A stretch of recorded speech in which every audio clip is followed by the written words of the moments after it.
Hey everyone, welcome back to the channel. I'm Lily, and today we're diving deep into one of the most iconic thriller films of all time, Jaws. Released in 1975 and directed by Steven Spielberg, this film changed the way people viewed the ocean forever.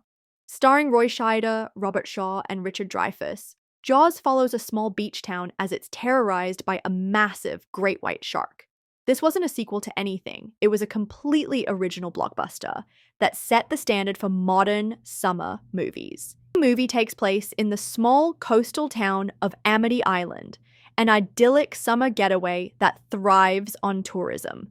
Right away, the setting is perfect. Beautiful beaches, a peaceful community, and that eerie sense that something is lurking just below the surface. The opening scene wastes no time letting us know what kind of film this is. A young woman, Chrissy, goes for a late night swim, and before we even see the shark, we feel its presence. The way Spielberg builds tension in this moment is masterful. The water is calm, there's barely any music, and then, boom! Chrissy is violently pulled under, screaming as she's thrashed around before disappearing. That scene alone made millions of people afraid of swimming in the ocean. After the first attack, we meet Chief Martin Brody, played by Roy Scheider. He's the police chief of Amity, and you can immediately tell he's not from around here. Unlike the locals, who want to downplay the attack to avoid hurting tourism, Brody is genuinely worried. His concerns are quickly dismissed by the town's mayor, Larry Vaughn, who is more focused on keeping the beaches open.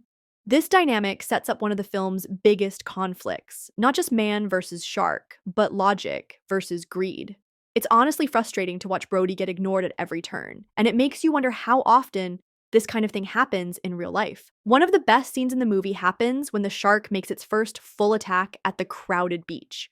Brody is already on edge, scanning the water nervously. And then it happens. A boy on a raft is suddenly pulled under, and the ocean turns red. The way this scene is shot is brilliant. We get that famous dolly zoom on Brody's face as he realizes what's happening, and then pure chaos erupts. People are screaming, running for shore, and suddenly no one can pretend the problem isn't real anymore. What really got me was the mother of the boy walking up to Brody later, dressed in black, and slapping him for not closing the beaches. It's such a small moment, but it hits hard. Once the town finally admits they have a serious problem, the real fun begins. Enter Quint, played by Robert Shaw. This guy is an old-school, no-nonsense shark hunter who delivers one of the most chilling monologues in film history. When he tells the story of the USS Indianapolis, the real-life naval disaster where hundreds of men were eaten by sharks, you can hear a pin drop. There's no flashback, no dramatization, just him talking, and it's terrifying. It's one of those moments where you forget you're watching a monster movie because the real horror is something that actually happened. The final act is pure tension. Brody, Quint, and Matt Hooper, Richard Dreyfuss, head out to sea to take down the shark, and it's basically a slow burn battle between man and nature. We get that incredible moment when the shark suddenly appears behind Brody, leading to the iconic line, "You're gonna need a bigger boat."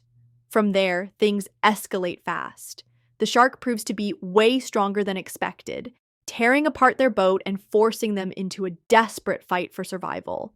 It all comes down to Brody, alone on a sinking ship, shooting a rifle at a compressed air tank stuck in the shark's mouth. When it finally explodes, sending the shark's remains flying, it's one of the most satisfying movie endings ever.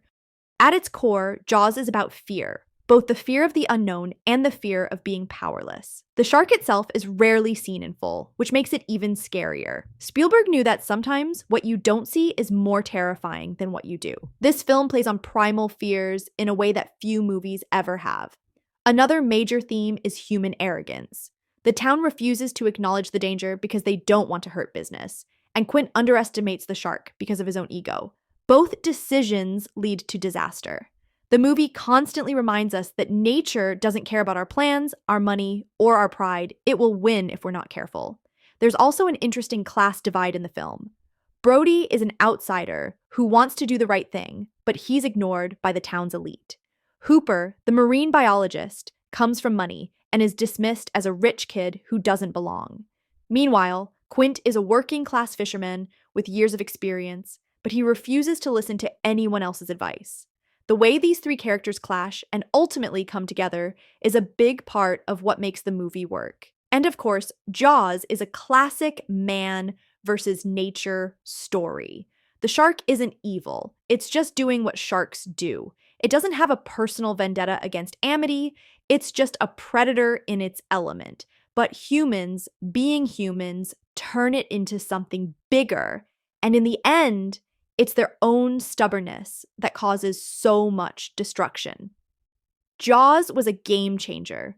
It was the first true summer blockbuster, making over $470 million worldwide, a massive number for 1975. It was a cultural phenomenon, with people genuinely afraid to go in the water after seeing it.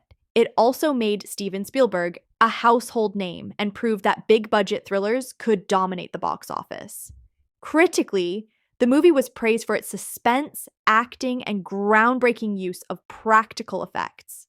The mechanical shark, nicknamed Bruce, was notoriously difficult to work with, but that actually worked in the film's favor, since the shark barely appeared on screen. If you enjoyed this breakdown and want more deep dives, be sure to like the video, subscribe, and let me know in the comments what timeline or characters you want covered next. Thanks for watching, and I'll see you in the next one.